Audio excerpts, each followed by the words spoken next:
know you guys. Next up, we'll start with questions from homework. So if you guys have any questions from homeworks, we'll start there. Alex. 11. Shh.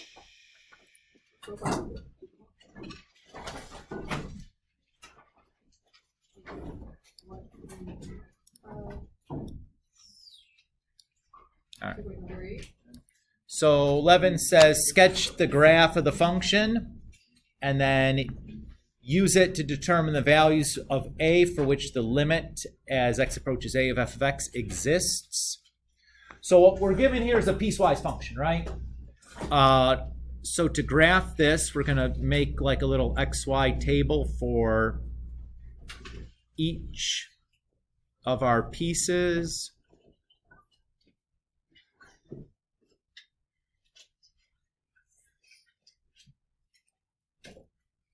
And then we'll draw a graph afterwards. So if I look at the first piece, and I look at the type of function I have here, that's a linear function, right? 2 points should suffice. One of the two x's that I'm going to choose, though, is got to be the endpoint. Now, I acknowledge that -1 actually isn't included, because the inequality is a strict less than, but I still need to know where it stops to put my open circle, right? So I need two x's that are less than -1, so maybe -2 and -1. If I plug -2 in, I get -1. If I plug -1, I get 0, and I'm just going to put a little star next to that point to remind myself that when I plot that, I'm going to use an open circle. Yes, sir? You said less than -1. X is less than -1, right?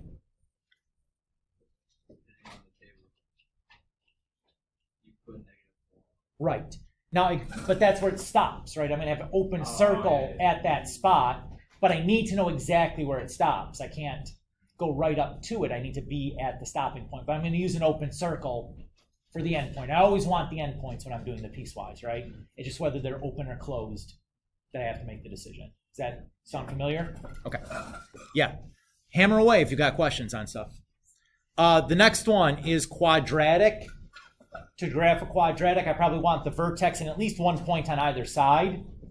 If I look at y equals x squared, what's the vertex? Where's the vertex at? X equals 0, right? So here, the x's that I'm going to use are going to be -1, 0, and 1.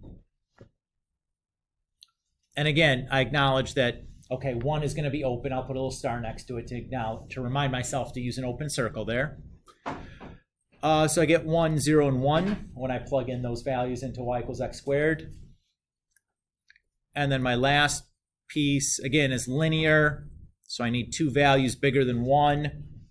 So I'll just do 1 and 2. So far, so good? Okay. Now let's get this all together into a graph.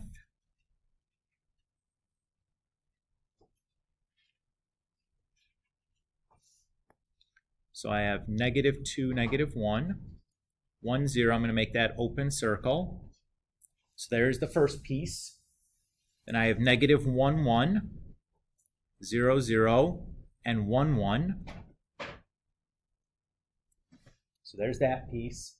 And then I have 1, 1. So I end up filling in that open circle because I have a second defined point there. Oops. Come on now.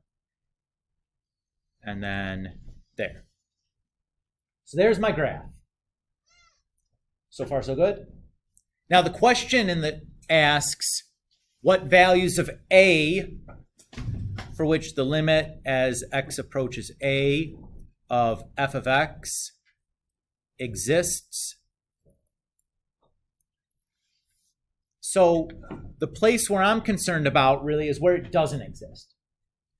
And if I look, there's only one spot where I have that jump discontinuity where the limit, left-hand limit and right-hand limit will disagree. Every other spot, the left-hand limit and right-hand limit will agree because it's all connected together everywhere else. Everybody's good? So A is going to be all real numbers except x equals -1. Or you could write it as like, you know, in interval notation, -∞, -1, union -1 to positive infinity. Either is fine. Words, intervals, no big deal. Does that feel okay? Okay. What's next? Michael. Can you explain why, like on number 13, it's like the value does not exist? Sure. Like it would ask why, and I didn't know. Yeah, no problem. Let's, oh, come on now.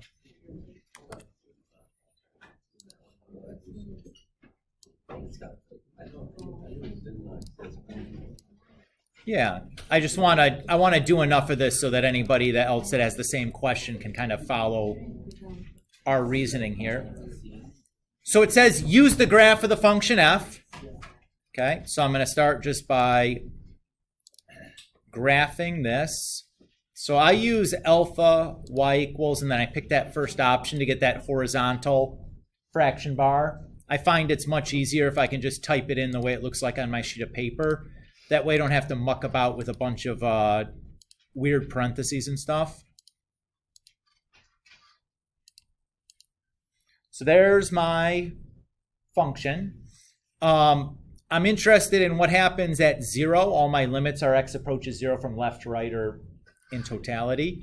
So the window I'm going to set to look at this graph, I'll go from like, I don't know, like -2 to 2 or something. Should be fine.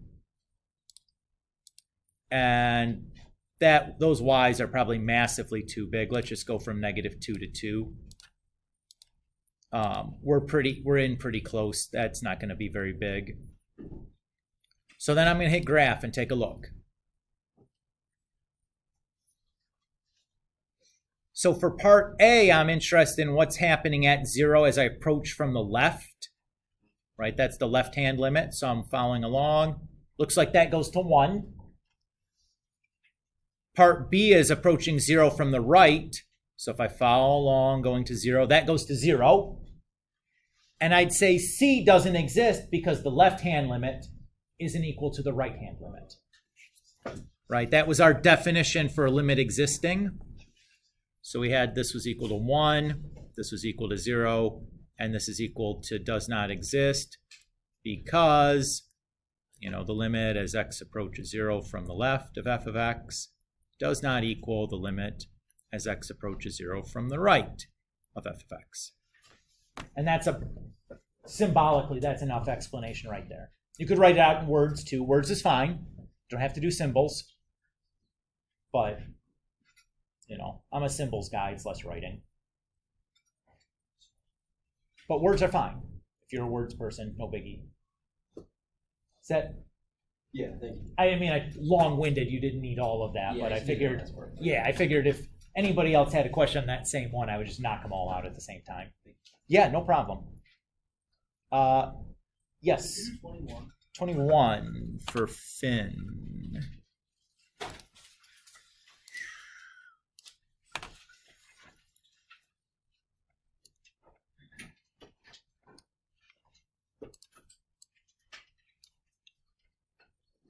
All right. 21, the directions say guess the value of the limit if it exists by evaluating the function at the given numbers correct to 6 decimal places. All right. So it gives me these guys.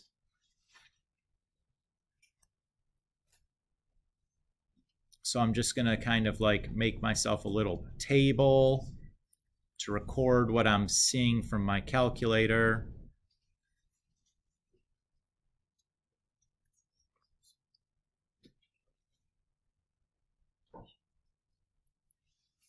So far, so good. And now I'm just going to go and type this in. So I'll just go to the y equals and same kind of thing I did before.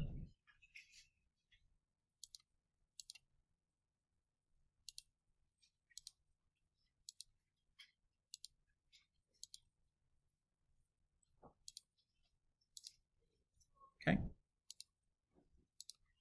Now to get these y values, all I'm going to do is plug these values of x that are given to me in the problem into that function. The easiest way to do that is using the y1 command. So to grab that, I'm going to press vars. I'll go over to yvars.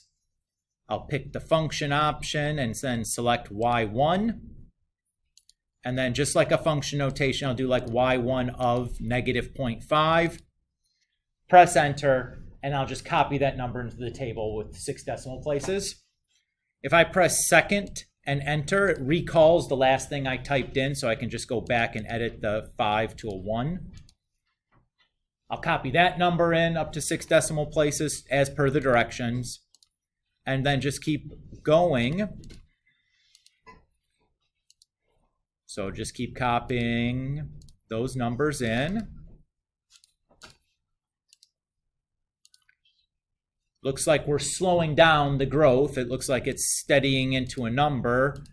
The number looks like it's about 5 to me, but that's only the left-hand limit. I have to check the right-hand limit, make sure it's the same thing, right? Because if it's not the same, then the limit doesn't exist. So I'll do the same thing just with the positives. So get rid of that negative sign and then make that positive 0.5. So I'm just copying these into my table. That's my work or whatever that I'm showing. I'm just neglecting to copy it because in the interest of time, nobody needs to see me write down 6 decimal points worth of computation here, right? So I'm doing the same thing. Looks like we started at 22 something. We've gone to 6 something. Now we're down to 5 something. We're slowing down, it's shrinking. Still something a little bit bigger than 5. One more. Still getting smaller yet, but still bigger than 5. I'd say that I'm pretty convinced the limit here is 5, as it's approaching 5 from the left and then 5 from the right. Does that feel good? And again, the work that you'd show is just copying in the table, right? That's all you'd need. John? You do 29.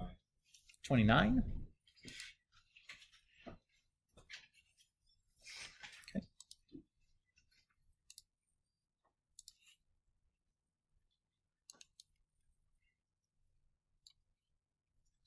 Okay, 29 says evaluate the infinite limit. It does not give us a direction on how they want us to do that, so it's our choice. What's your choice in terms of how you want to do this? I would just graph. That's what I would want to do too. Let's do that. So let's take a look at the graph. So again, I'm going to type this in exactly like it looks on my sheet of paper.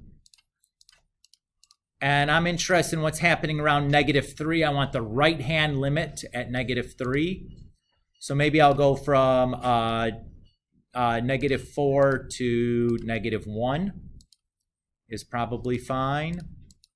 And then I'll make these guys kind of big. If there's an infinite limit, it's probably going to be pretty dramatic. So this is -3 here. I'm looking at the right-hand limit, so I'm looking at this end. That looks like it's going to -infinity to me. That's all I need. Again, your work could just be sketching the graph. And that would be sufficient. Does that make sense, John? Yeah. Okay.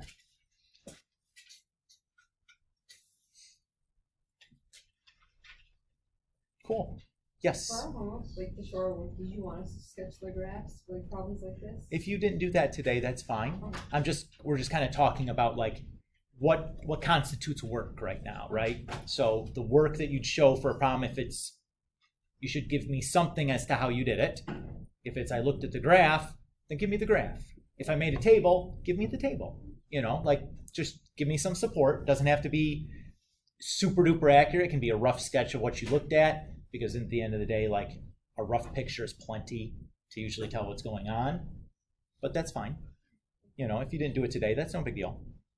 Yes, sir. 46. 46.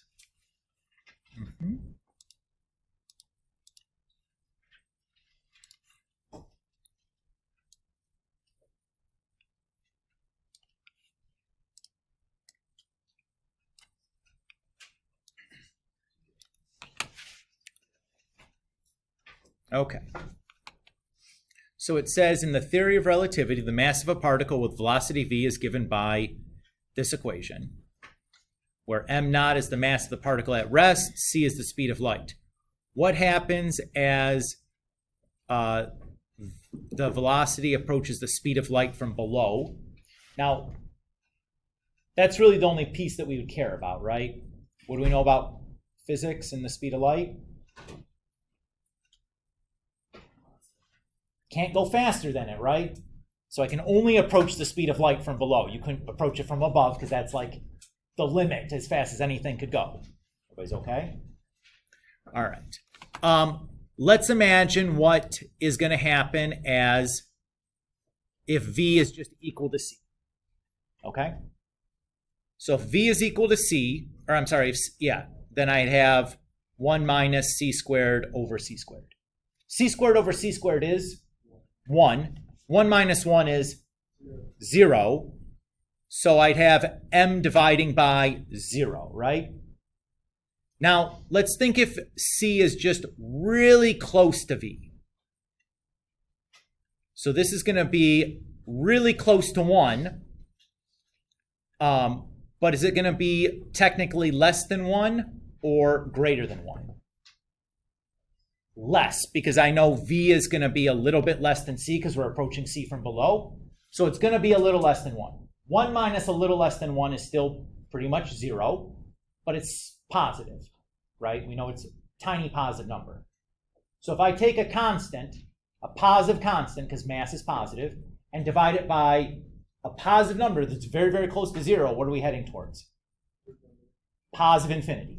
Exactly right. So that's what this limit would equal. Which, again, if you know anything about, if you've taken a physics course at all, we know that as, you know, like a particle approaches the speed of light, the mass becomes, you know, infinite. It's one of those things that's like it kind of breaks, you know, reality.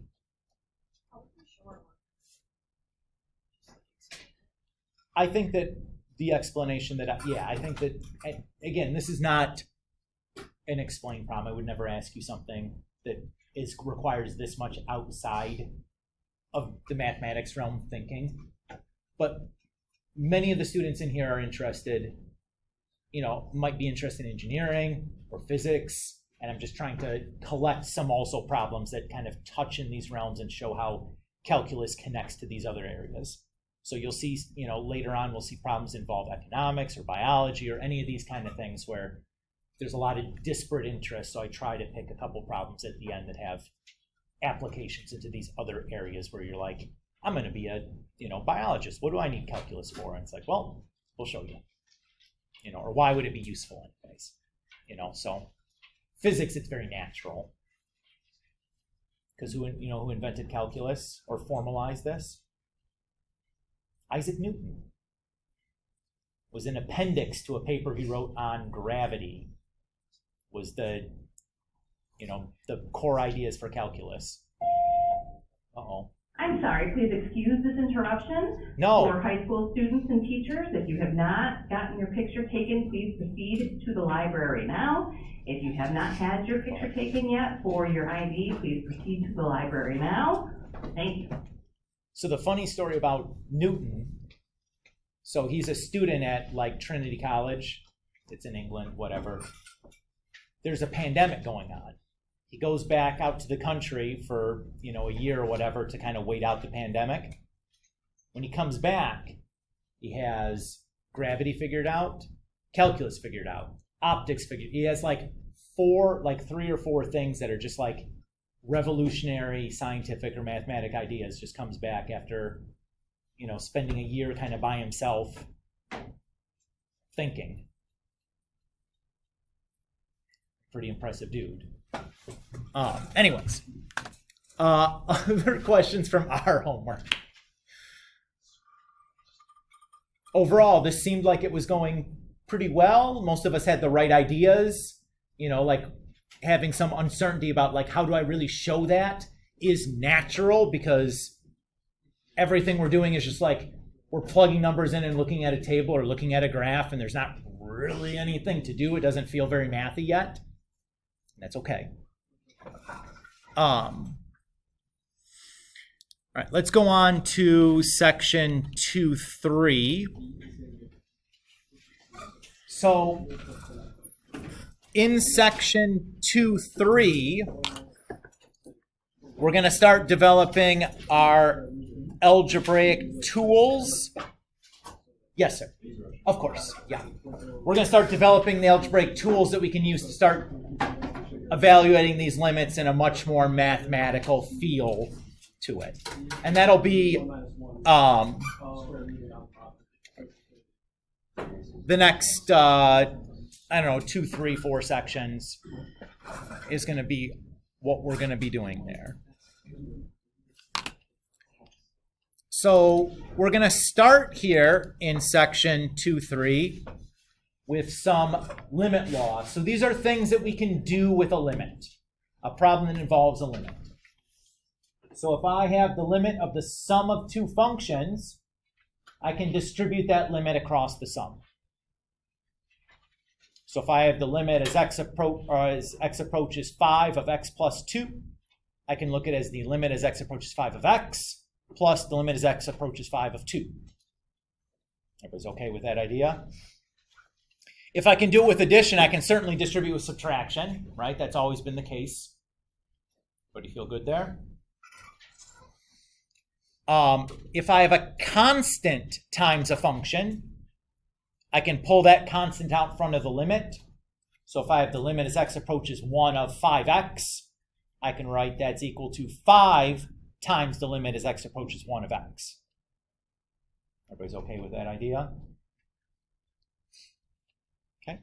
If I have the product of two limits, or product of two functions, again, the limit can distribute to that product. So if I have the limit as x approaches 0 of x times sine x, I can do the limit as x approaches 0 of x times the limit as x approaches 0 of sine x and treat them separately. Does everybody feel okay there? And if I can do it with multiplication, I can certainly do it with division. The one thing I have to be careful about, though, is that the denominator is not equal to 0, right? That limit in the denominator cannot go to 0. If it is, we'll have a different set of rules for handling that we'll look at later. Okay, so an example of this, limit as x approaches 0 of sine x over x. I can't do rule 5 on that because in the denominator I'd have the limit as x approaches 0 of x, which is just 0. So can't use that limit law number 5 if the result in the denominator will give you a 0 denominator. We'll show you how to approach that differently at a later time. Okay? Now, will I ever ask you to recite these limit laws in writing? No. Will I expect that you're able to use them in context? Yes. Okay? So don't have to memorize them, but you do need to know them enough to use them to do a problem involving a limit. Again, this stuff should feel very obvious. It's like, oh, I hope it would work this way, right? I can just break these limits up into smaller, easier chunks, which is good. That's what we hope. All right. So let's say we have two functions here.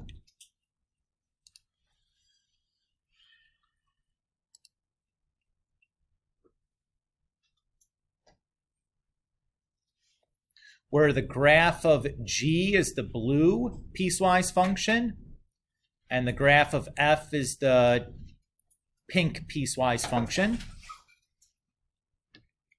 And let's do a little bit of practice just using some of these limit laws. Sound good? So if I look at A, I would start by using the addition limit law that allows me to rewrite this as the limit as x approaches negative 2 of f of x plus the limit as x approaches negative 2 of 5 times g of x. Everybody feels okay there? This guy, I can use the constant multiple limit law, and I can pull that constant of 5 to the front, like that. Is everybody okay there? Now I'm ready to evaluate. So if I want to do the limit as x approaches negative 2 of f of x, if I look at negative 2 and f of x, that's what I'm looking at, right? From the left, that limit goes to 1. From the right, that limit goes to 1. So that is just going to be 1. Everybody's okay there? If I do the same thing with g of x, we're looking at that spot. The limit from the left goes to 0. The limit from the right goes to 0. So I know that the limit for g of x is 0. 1 plus 5 times 0 is 1. Done. Should we try another?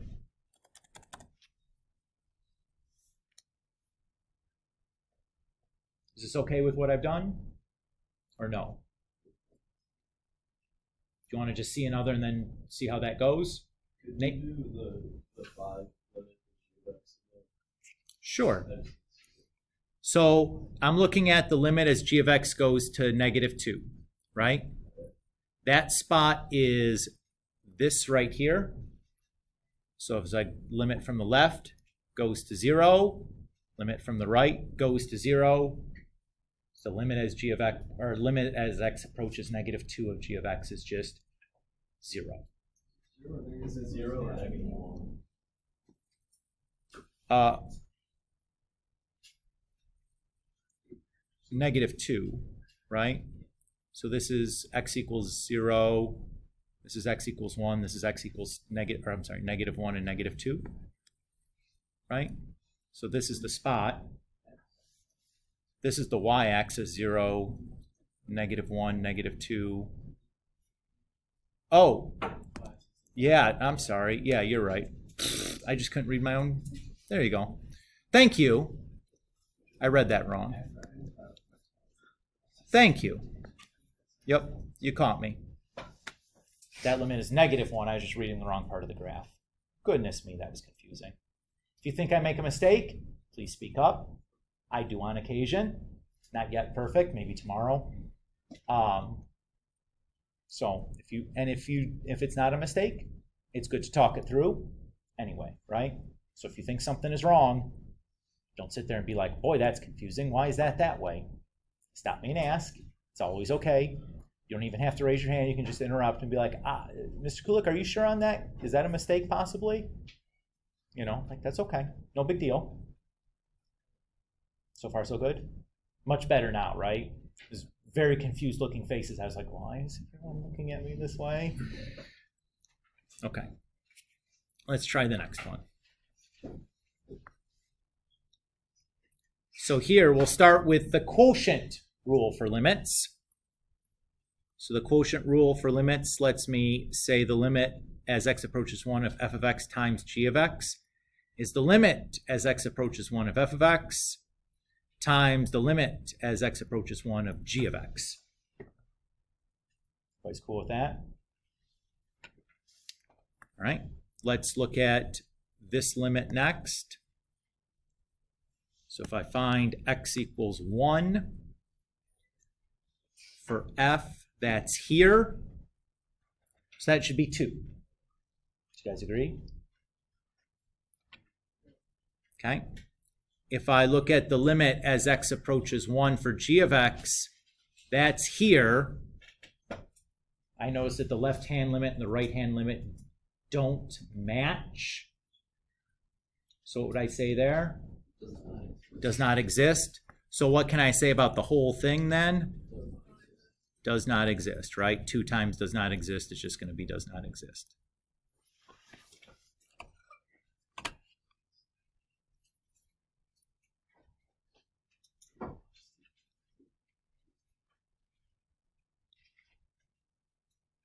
Okay. And then the next one. Come on, erase. Thank you. Oops. Still need some more space. Oh dear. That's a problem, huh?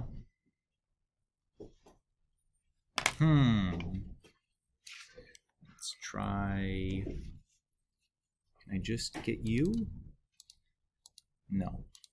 Swell. That failed miserably. Okay.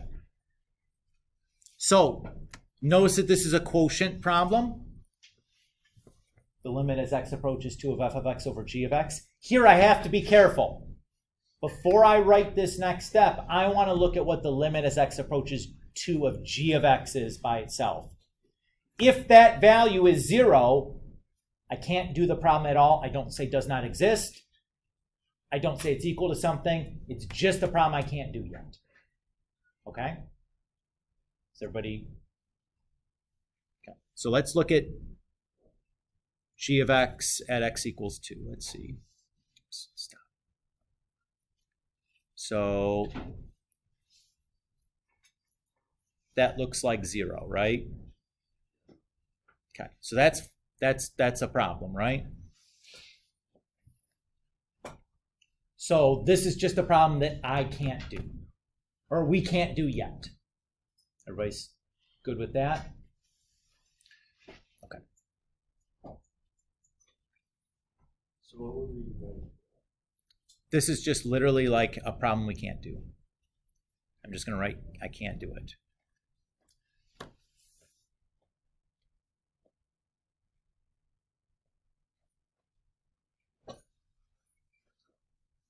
Eventually we'll learn how to deal with a problem like this, but can't do it right now. It might not exist. It might be infinite. It might be something else. But right now we can't. We don't have enough to deal with it. So we're just going to say can't do it. The book might call this does not exist if you looked at the back of the book. I disagree with that wording because you don't have the tools to say that yet, my opinion. All right. Continuing on with more limit laws. So if I have the limit as x approaches a of f of x to the n, I can move that exponent outside. So like the limit as x approaches 0 of x squared is the limit as x approaches 0 of x, quantity squared. Is that okay? So I can move the limit like inside an exponent, like inside a parentheses with an exponent outside. Here are 2 that are quite helpful, 7 and 8. So limit of a constant is just equal to the constant. So like the limit as x approaches 5 of the number 7, just 7. Doesn't matter what the x is approaching, it's just going to be 7. You know what I'm saying? And then the limit as x approaches a of x is equal to a. Basically, that's the substitution thing that we showed you before, right? Y equals x is a continuous function. So if you want to evaluate the limit, you can just plug a into the function. And whatever f of x is what the limit is. Right? So limit as x approaches 2 of x. Well, you just plug 2 in for x and you get 2. Right? That's all we're saying. 9 is the same thing. It's saying, if it's a power of x, we can still just plug a in. Well, of course, because x to any positive power, any positive integer power is still a continuous function, right? Now we have to be a little bit careful because if that n is a 1/2, that may not be true, right?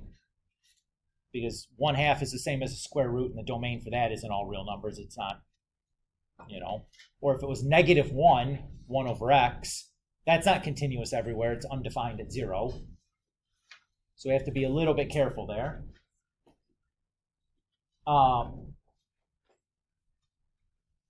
So 10 says if I have a radical, I again can do a substitution, provided the number I'm substituting in is a positive number. I should say, yeah, I guess it's a positive number. If at value a was negative, that wouldn't make any sense, though, because you can't square root a negative number, for example.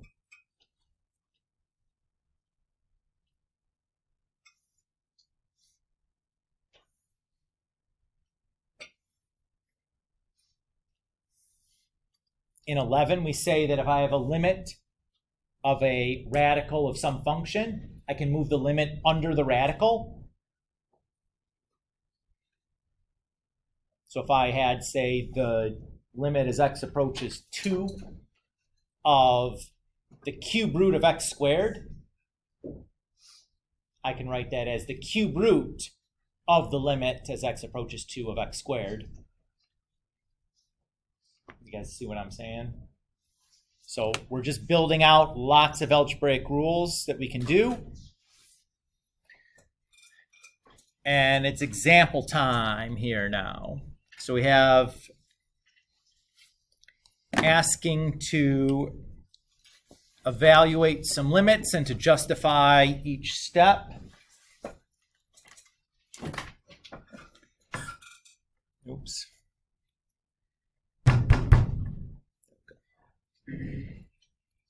So in part A,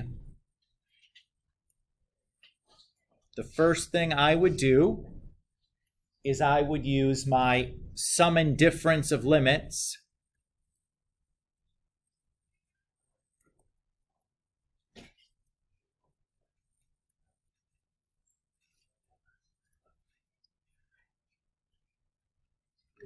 to write it that, to distribute the limit across.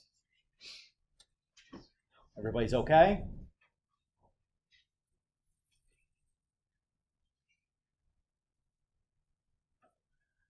Next, I would use my constant multiple rule to pull those constants out front.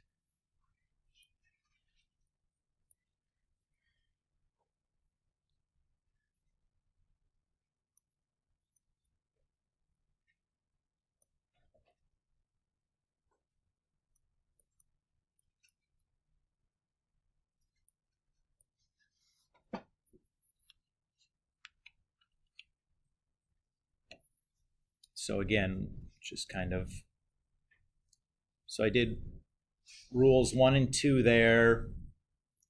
I did rule 3 here. I'm just going to kind of label this because it says to justify each step. So this is just me quoting the rule that I used in justifying it. Now here I'm going to do, for this first limit, I'm going to use rule 9.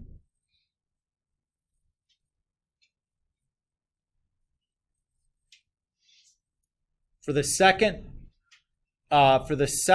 step, I'm going to use rule 8.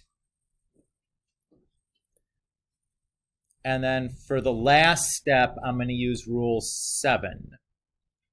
Or for the last limit, I should say, I'm going to use rule 7.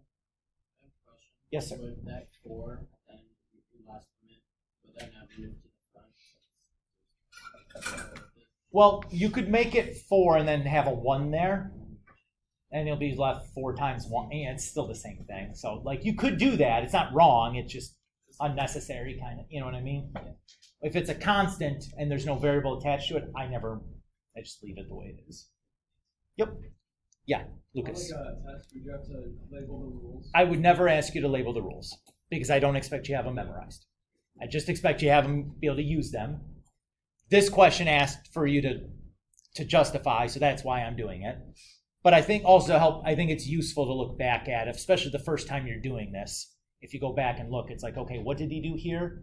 Oh, okay, I see he used that rule here and that rule there and that, you know. Yes, sir. Where did the 5 come from? Is that because we're going to that? Yes. So if I go back and I look at rule 9, for example,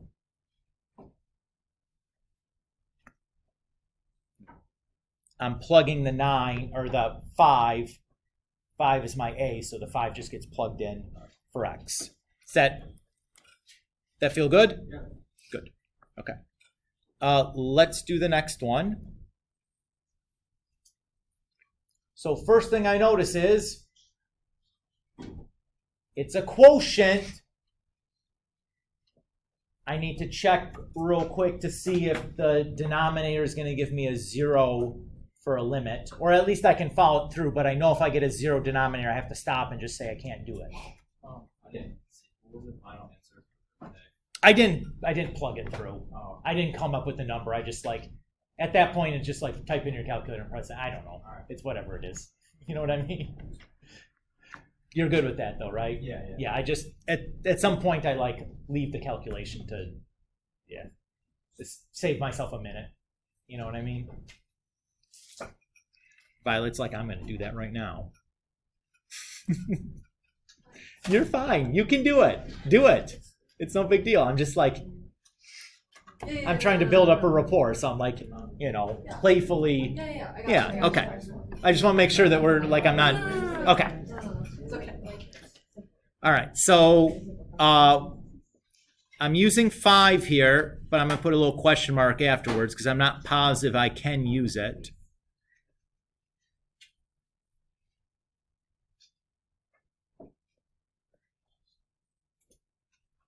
Is that okay with everybody? I mean, Mr. Kulik knows he can look at it and tell that it's going to be fine, but. And then I'm going to use rules 1 and 2 to distribute my limits through the numerator and denominator now. Oops, that's a -2.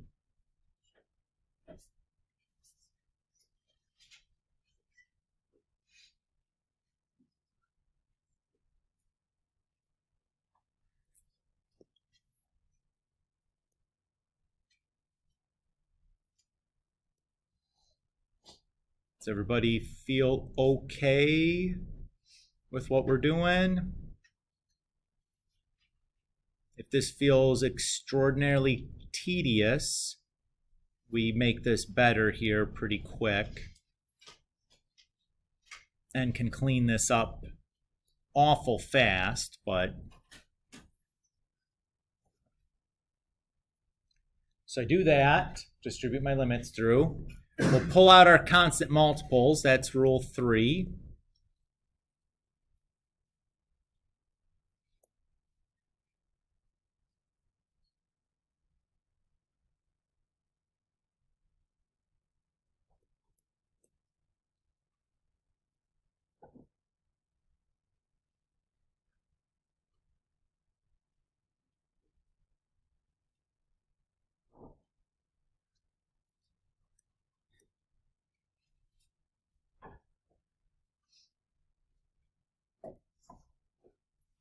And then, let's see, we used rule 9.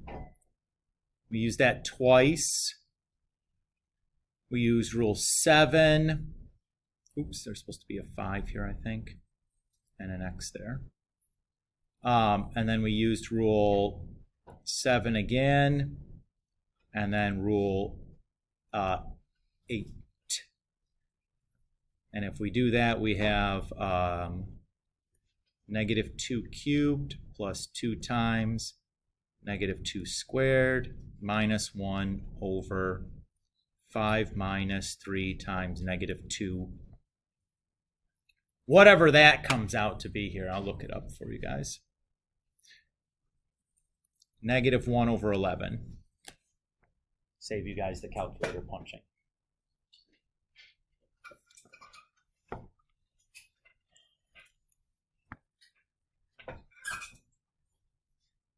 Okay.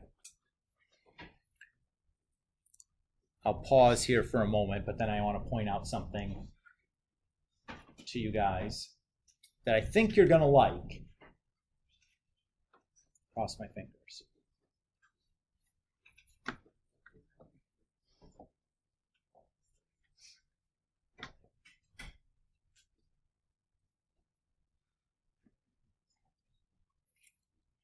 So let's look at this right here. And let's look at the original problem.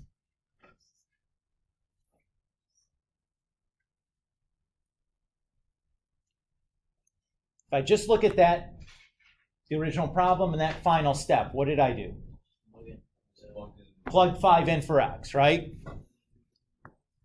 If I look at this problem and my final result, what did I do? I just plugged -2 in for x. Next property. If f is a polynomial or rational function and a is in the domain, then to evaluate the limit, we can just plug in a. That made life a heck of a lot simpler, right? Instead of taking like a bajillion steps, all I really need to do is plug in. I just have to check the domain. All right, little review. What's the domain of any polynomial function? All real numbers. Will a be in the domain? Always. In a rational function, what's the domain? All real numbers except when the denominator is 0. So all you have to do is check to make sure when plugging in doesn't give you a 0 denominator, and you're free and clear. If it does give you a 0 denominator, we don't know yet how to deal with that problem. So it just can't do for now. Is everybody clear? Will we know how to do it soon? Yes. But for right now, we'll just say you can't do that. We don't know how to do it. Okay.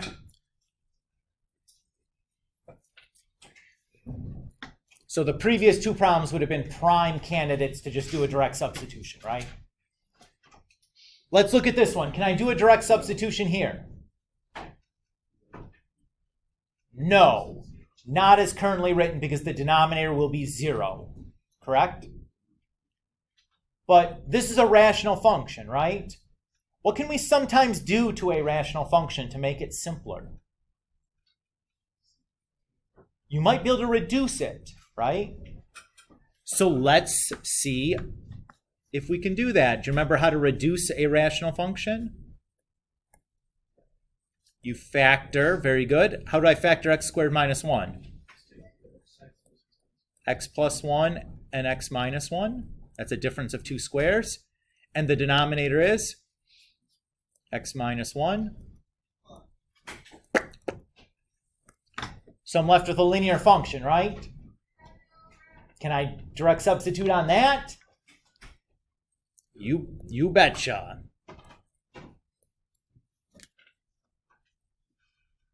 Ooh, nice.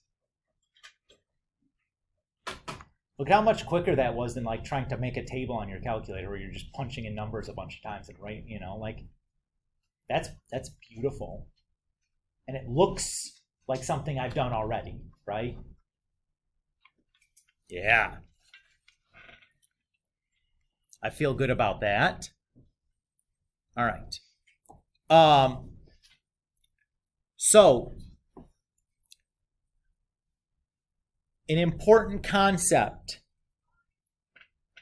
in calculus is this idea of an indeterminate form. So there are six indeterminate forms. So the 6 indeterminate forms are 0 over 0, 0 times infinity, infinity minus infinity, 0 to the 0, 1 to the infinity, and infinity to the 0. If I get a direct substitution, I get any one of those 6. I can't say anything about the limit. I have to try something else. So where we're at, it's going to be like, can I try some algebraic trick to do some simplification so that I can direct substitute again and clear that indeterminate form barrier? Or, much later, we learn another technique that we can use to clear an indeterminate form that's like uses calculus, but isn't necessarily an algebraic technique. But that's much later. So, for example, in this problem above, if we did a direct substitution, I would have gotten 0 over 0, right? That tells me nothing. But if I factor and reduce, I get to a point where I can direct substitute and avoid that indeterminate form, and I'm clear. Do you guys see what I'm saying? And we'll see some more techniques on how to do that, clearing of an indeterminate form that aren't just like, it's a rational function, I just reduce, and then can step over the issue there. So far, so good? Yes, sir. Yeah, sure, no problem.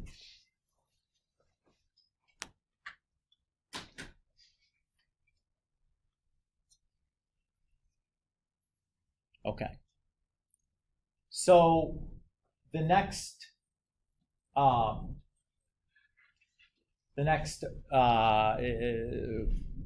property here that we have for limits. So if I have two functions that are equal everywhere except for a,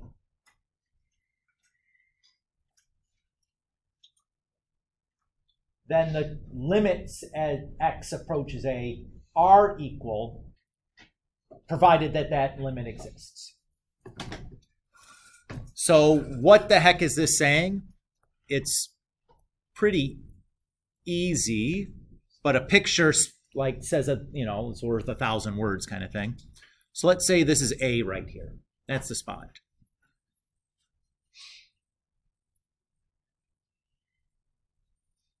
So this is F.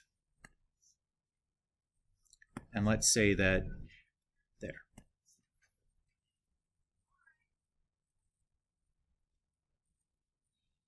Let's say that's G. They're equal everywhere except at A, correct? But if I look at their limits at A, those limits are equal because they're both going to that same y coordinate, right? If I look at their left-hand and right-hand limits, even though they evaluate to different values of A, do you guys see what I'm saying? Is that okay?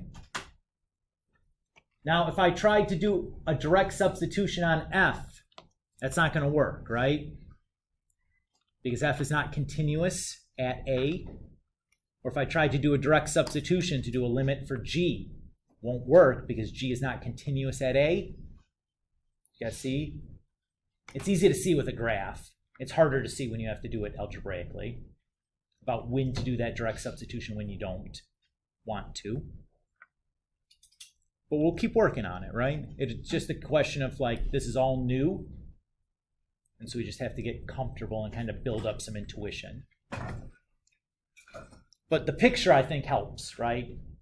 After we look at the thing in words, it's like, what the heck does that mean? If Mr. Kulik draws the picture, it's like, oh, that's obvious. Which is great. All right, let's do another one. This says, find the limit as x approaches 1 of g of x, where g of x is given as this piecewise function.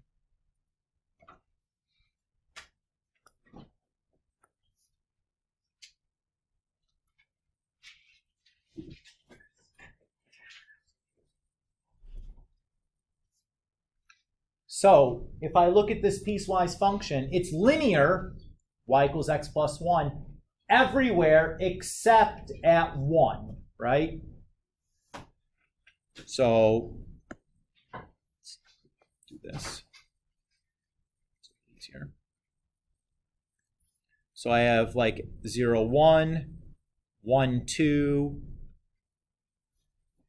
and then we're like linear everywhere else, right? Everybody's okay?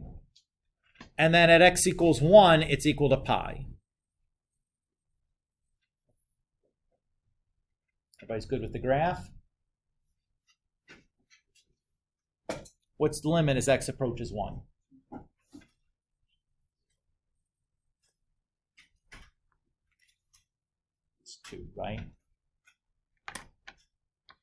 Is everybody okay with that?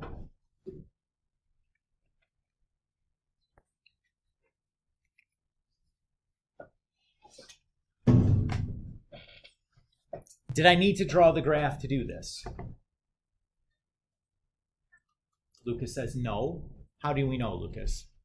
Because x equals 1 is where the limit you're finding, but you don't care what's at the limit, you just care about going to the limit.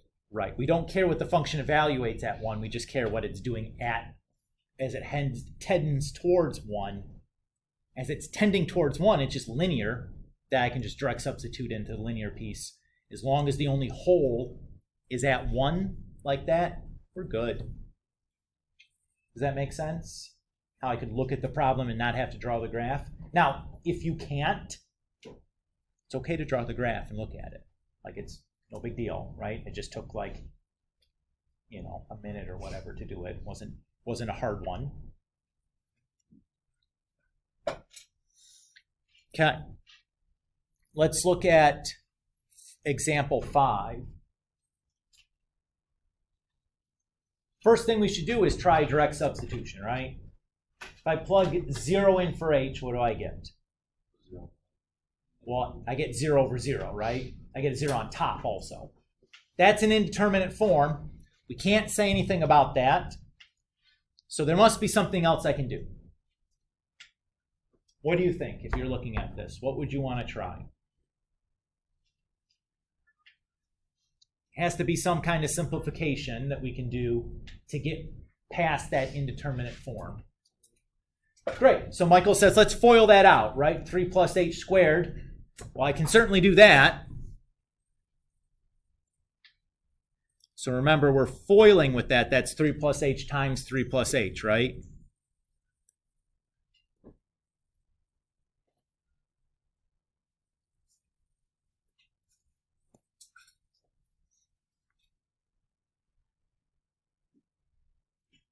What do you notice that we can do now? Yeah, cancel the 9s out, which is splendid because the only things left have factors of h in them.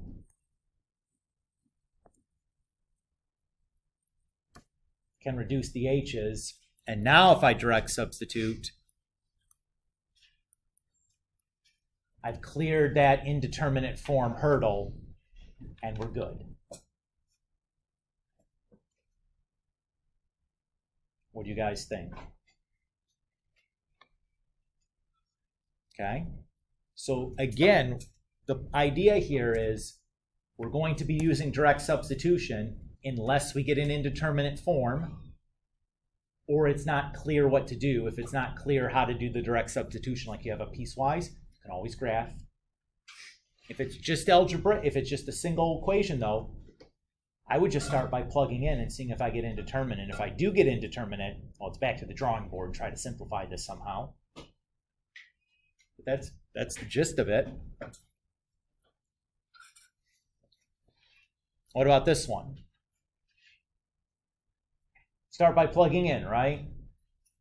If I plug in, what do I get? I get indeterminate, right? I get 0 over 0. So it has to be an algebraic thing to do. Does anybody see or can take a guess as to what the algebraic thing is to do here? It's tricky. Well, it can't, so it'd be, you say like square everything or square root everything. It would be like saying 1/2 is equal to this. That's not true, right? I can't just square a number and have it still be equal to itself.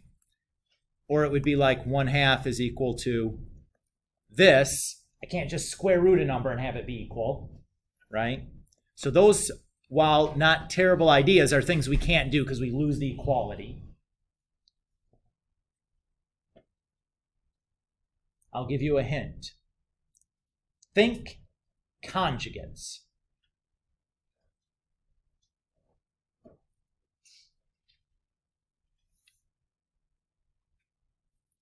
So one thing that we can do with a fraction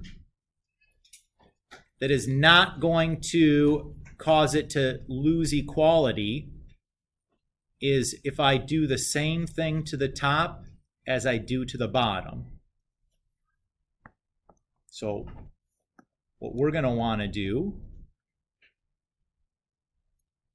I'm going to want to multiply the top and bottom by something, the same something.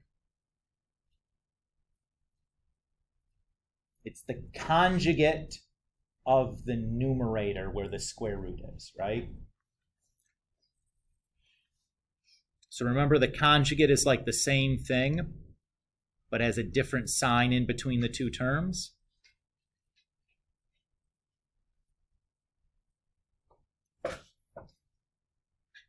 Everybody's okay there?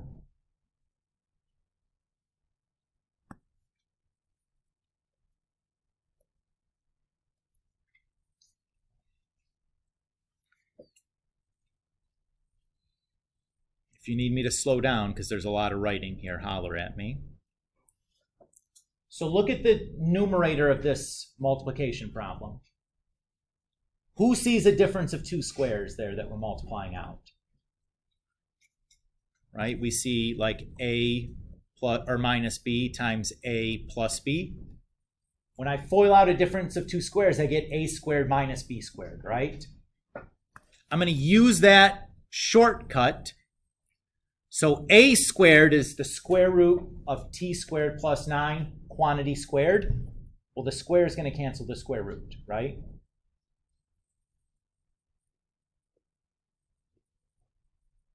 And then the b squared is 3 squared.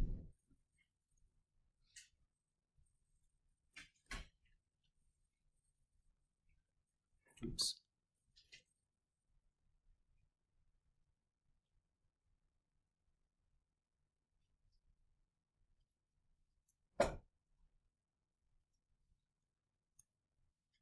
Is everybody okay with how I FOILed that out? Again, if you need to do like the whole FOIL, that's fine. Or if you want to write more steps, that's fine. I'm going to talk through at least what I'm doing if I'm doing like kind of a funny simplification thing. Is everybody okay with how I've gotten to here though? Do you see what wonderful thing is going to happen? Plus 9 and minus 9 cancel out. Great. And then the t squared, since that's the only term left, on top can cancel with that factor of t squared on the bottom, leaving just a 1 on top. Am I going to get a 0 over 0 if 1 is the only thing on top? Nope. Let's direct substitute.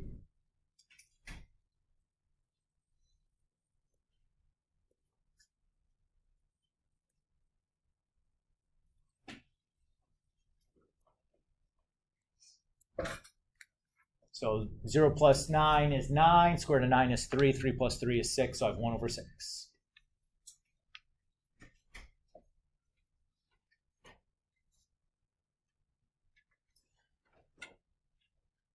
How'd that feel? What you've seen here, these three techniques are going to be the three most common like ways to resolve an indeterminate form for right now. So it's going to be reduce a fraction. It'll be FOIL and simplify to maybe get to a point where you can reduce. And then it'll be multiply by the conjugate and then simplify until you get to a place where you can reduce. Is everybody okay with that? Those are the three.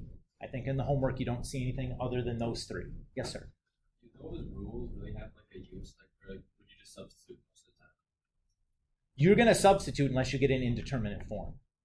And then these three techniques we've looked at are the three most common techniques to kind of avoid that indeterminate form hurdle or get past that indeterminate form hurdle for right now. Okay. We'll add more as we go.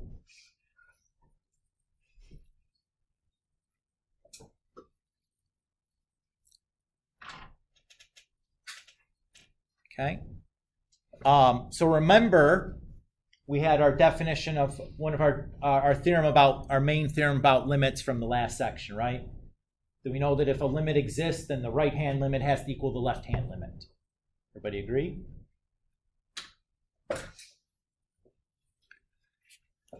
So in example 7, it asks us to show that the limit as x approaches 0 of the absolute value of x is equal to 0.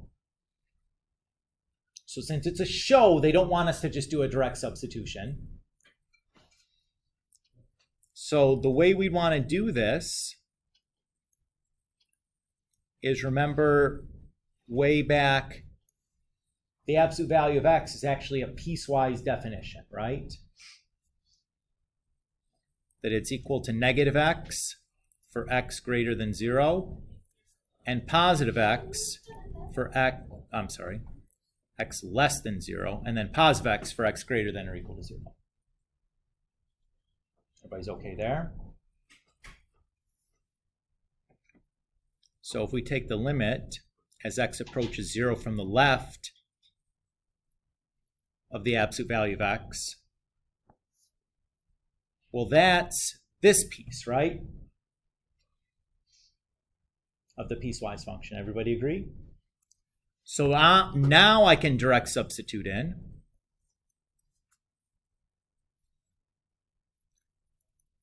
And then if I look at the right-hand limit,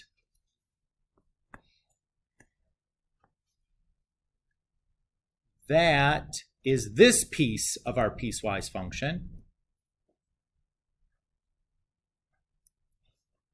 So I've shown that the left-hand limit is equal to the right-hand limit, so I know that that's true. Yes, sir. Can you explain how you get piecewise part? That's a definition that I would have remembered from like algebra. Now I know that was a long time ago, but that's what that is. So what the absolute value of x says, if it's negative, if my number is negative, like inside the absolute value, I need to put another negative sign on the outside of it to make it positive, right? If it's already positive, I don't have to do anything to it. Just whatever's inside the absolute value stays. And that's what that piecewise is saying. So if there's a negative number inside, I need to make it negative on top of it to cancel out. If it's positive or 0, it can just stay the way it is. All right. I want to prove now that the absolute value, or the limit as x approaches 0, the absolute value of x over x does not exist. So if I try direct substitution, I end up with 0 over 0, right? So what I'm going to do is a left-hand, right-hand limit argument.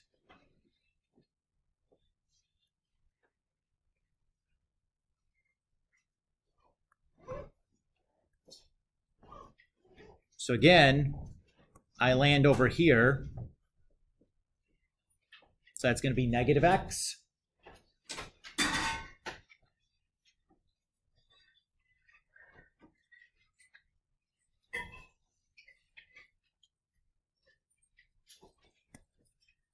If I look at this one, I land over here. So it's positive x. And because those two things are not the same, that's how I know the limit doesn't exist. This textbook loves the absolute value because you really can't just like direct substitute your way through it. You have to like break it into a piecewise definition and apply the pieces correctly, which makes it a little bit tricky. Oh my goodness, we still have so much more. Oh yeah, we gotta do that. Okay. We're out of time though, aren't we? Pretty much. Okay. Yes, I should have stopped earlier to do that. Okay, well, this is going to be a mess.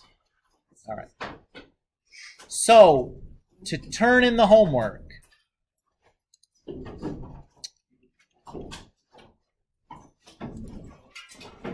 if you've done it on paper, you'll go to your page. Addison, I'm going to borrow yours. So under homework, you'll make a title, like the, chapter 1, problem set 1 or something. You'll take your pictures of your homework, use your cell phone, your computer, your tablet's camera resolution is terrible. and no one will be able to read the assignment. You can then take that picture and email it to yourself, and either you can insert that image from your email directly into OneNote, or you can save it and drag the file in. Either way is fine. So like, for example, if I have like,